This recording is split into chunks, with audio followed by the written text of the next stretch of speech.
Hello everyone, welcome to my first vlog and I am Hyrum Kalina, a grade 12 TEL student from Ilocos Norte College of Arts and Trades, and I want to share an advocacy that is important to me, to you and to all of us, and that is internet safety. But before that, let me tell a little about myself. I spending time with my family, watching movies, anime, reading some webtoon, playing video games, playing the guitar, and drawing, playing puzzle games, and solving Rubik's Cube whenever I have free time. These hobbies help me relax after school. A typical day for me starts with getting ready for school and attending my classes. After school, I finish my assignments and projects, and during my free time, I usually use my phone or computer to watch videos, play online games, chat with my friends, and browse social media. Since I spend a lot of time on online, I realize how important it is to stay safe while using the internet. So what is internet safety exactly? Internet safety means protecting ourselves while using the internet. It includes keeping our personal information private, creating strong password, avoiding suspicious links, and being careful when talking to strangers online.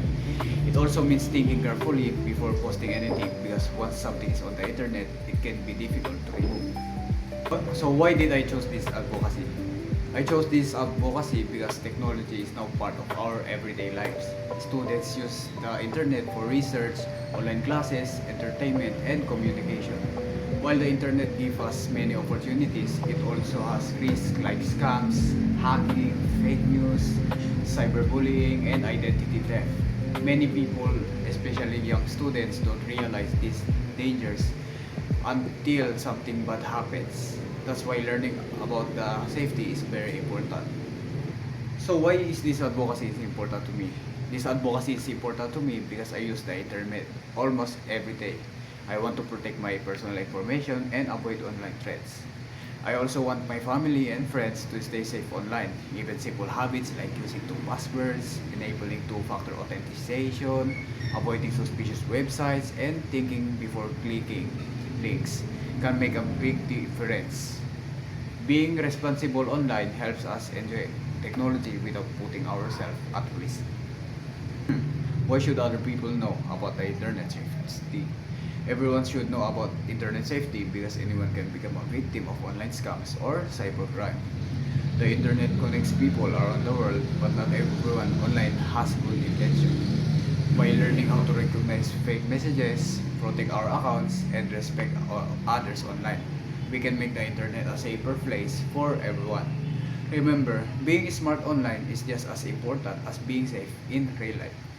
So I encourage everyone watching this video to practice good internet safety habits, protect your personal information, create a strong password, avoid clicking suspicious links, verify information before sharing it, and always think before you post.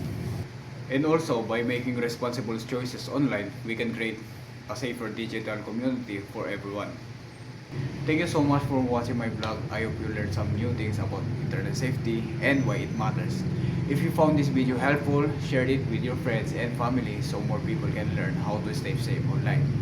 Stay safe, stay smart, and see you in my next vlog, where we'll talk about our useful technology tips and digital skills. Goodbye and have a great day.